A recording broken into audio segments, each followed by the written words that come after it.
Hi everyone, this is Keshav from Sky Harbor and Illusion Audio, and in this video I'm going to be showing you how I use the Sonnox Inflator to achieve comparative loudness levels and put the finishing touch on my mixes. Nowadays, in the DAW and laptop age, it's becoming more and more commonplace to find professional mixing and mastering engineers working entirely in the box and exclusively using plugins to mix and master their material. I'm going to use this mix that I've been working on as an example to show you the difference between how the inflator and a traditional brick wall limiter process your material.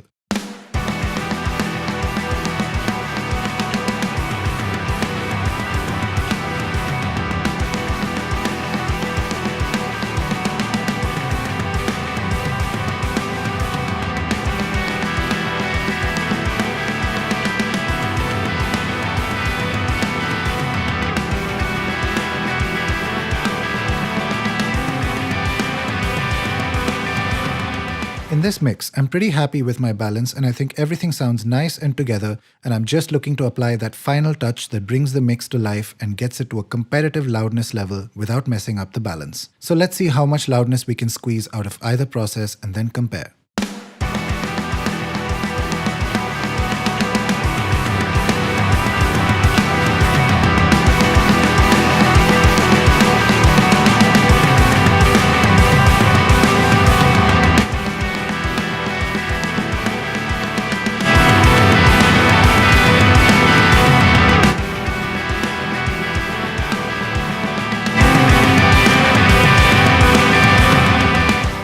As you can see, using only a limiter to achieve loudness gives you more volume, but also audibly squashes your dynamics.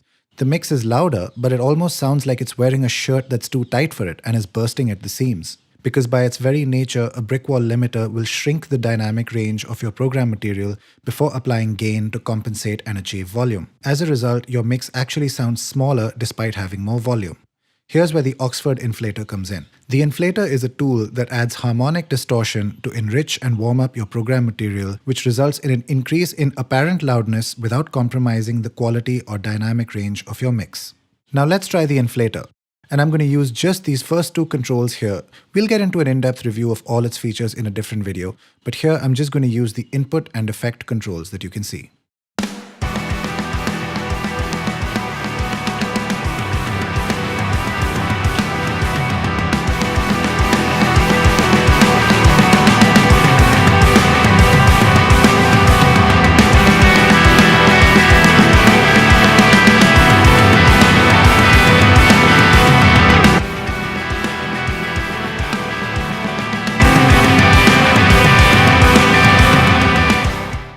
As you can see, I'm able to squeeze more volume out of the inflator, and it also adds a lot of harmonic richness to the material that makes it sound warm and analog, which is something that really benefits those of us that mix and master exclusively in the box. The dynamics of the material are more or less intact, and it's added that extra layer of vibe and power that takes the mix, which was fairly well balanced to begin with, but brings it up to a comparative loudness level without compromising on quality. At this point, I think it's important that I should make a disclaimer and clarify that in no way am I saying there is no place for brick wall limiting in modern mixing and mastering. There absolutely is. There's a time and place to use both, especially if you want the sound of limiting on your material. But where the inflator really shines is if you've got your mix to a perfect balance where all you want is to enhance the loudness and bring it up to a competitive standard without actually affecting your dynamics. Thanks for watching, and be sure to check out the inflator at the link in the description below. Cheers and see you all again very soon.